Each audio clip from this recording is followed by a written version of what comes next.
Hello friends, Assalamu alaikum and welcome to It's a Mystery. दोस्तों the great pyramid of Giza या फिर हमारी ज़बान में एहराम मिस्र की तामीर एक बहुत बड़ी मिस्ट्री है। ऐसे 3 एहराम मौजूद हैं और इनमें से सबसे बड़ा एहराम को कदीम ज़माने के 7 अजूबों यानी 7 वंडर्स ऑफ द वर्ल्ड में से एक माना जाता था। इतने बड़े स्ट्रक्चर को कदीम दौर में कैसे बनाया गया?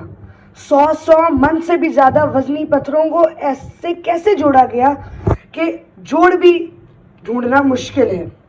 लेकिन इन वजनी पत्थरों को उस दौर में किसने और कैसे उठाया और फिर जिस जगह एहराम मिस्र बनाया हुआ है उस जगह इन वजनी पत्थरों को कई 100 मील दूर से कैसे उठाकर लाया गया? ये ऐसे सवालात हैं जिनको जदीद साइंस भी समझने से कासिर है। कहा जाता है कि सबसे बड़े एहराम को 4500 साल पहले मिस्र के बादशाह खुफू ने तामीर करवाया था और इसकी तामीर में 10 से 20 साल लग गए थे। इसकी तामीर में 20,000 से 30,000 लोगों ने हिस्सा लिया था। एहराम मिस्र उस दौर का सबसे ऊंचा स्ट्रक्चर समझा जाता था। इसकी हाइट 481 फीट थी और तकरीबन 3800 साल तक ये दुनिया का सबसे बड़ा ऊंचा स्ट्रक्चर बना रहा।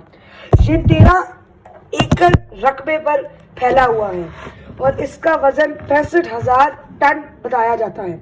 एहराम मिस्र में तकरीबन 26 लाख वजनी ब्लॉक्स या ब्रिक लगी हुई हैं। जदीद साइंस और इंसानी अक्ल भी हैरान है कि उस कदीम दौर में पत्थर की कानों में से इंतहाई वजनी ब्लॉक को कैसे बनाया और उठा कर लगाया गया और फिर इनको कैसे एहराम में लगाया गया।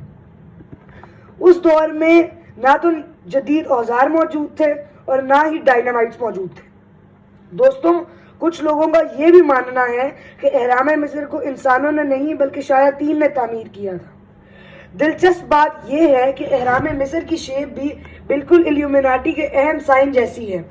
लेकिन ये वीडियो एहराम मिस्र की तामीर के ऊपर नहीं है बल्कि एहराम मिस्र के नीचे मौजूद उस पुरस्कार शहर की है जिसके बारे में ज़्यादा लोग नहीं जानते। दोस्तों गिज़ा के रेगिस्तान की मिट्टी के नीचे एक बहुत बड़ा शहर मौजूद है जिसके नीचे लाखों लोग आ सकते हैं। ये एक बहुत बड़ा चैम्बर है जिसे ज़ेरे ज़मीन शहर कहा जाता है। इसमें घर, कमरे, हॉल्स और इंतहाई तंग रास्ते बने हुए हैं। कहते हैं कि इस शहर को बहुत पहले दरियाफ्त कर लिया गया था लेकिन मिस्र की हुकूमत ने कभी भी इसके बारे में ज़्यादा रिवील नहीं किया। सब जानते हैं कि ऐसे ही चैम्बर्स और रास्ते चमड़े मिस्र के नीचे भी मौजूद हैं। लेकिन इस ज़ेरे ज़मीन शहर के बारे में काफ़ी देर से दरियाफ्त किया गया। इस ज़ेरे ज़मीन शहर में ऐसे रास्ते भी मौजूद हैं जो तीनों एहरामों को आपस में मिलाते हैं। इस शहर को भी एहराम के साथ तामीर किया गया लेकिन फिर ये शहर तारीख में गुम क्यों हुआ? आर्कियोलॉजिस्ट ने आज तक जो भी जगह दरियाफ्त की है वहाँ से इंतहाई जहरीले सांप और बिच्छू वगैरह मिलते हैं और ऐसे जानवर भी दरियाफ्त हुए हैं जो आज से पहले कभी दुनिया में कभी नहीं देखे गए। दोस्तों इस शहर में सुरंगों का भी बहुत बड़ा जाल बिछाया हुआ है। लेकिन इस शहर में कौन रहता था? हो सकता है कि ये मजदूरों के लिए बनाया हो या फिर मिस्र के फिरौनों ने हिफाजती शहर बनाया हो। लेकिन अब सवाल ये पैदा होता है कि एहराम मिस्र को क्यों बनाया था? दोस्तों स्कॉलर्स का मानना है कि एहराम मिस्र को फिरौनों ने अपने मरने के बाद अपनी लाश की हिफाजत के लिए बनाया था। कदीम मिस्र के लोगों में रिवाज था कि लोग अपनी लाशों को गलने से बचाने के लिए अपनी जिंदगी में ही प्लानिंग कर लिया करते थे। ये लोग डेड बॉडी से तमाम ऑर्गन निकाल कर दिल अंदर रहने देते थे और उसके बाद बॉडी को मसाले वगैरह लगाकर लाशों को गलने से बचा लिया करते थे।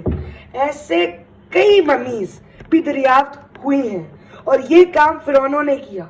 फिरौनों को लगता था कि वो मरने के बाद दोबारा लौट आएंगे लेकिन हम सबको पता है कि ये जाहिरी सी बात उनका ख्याल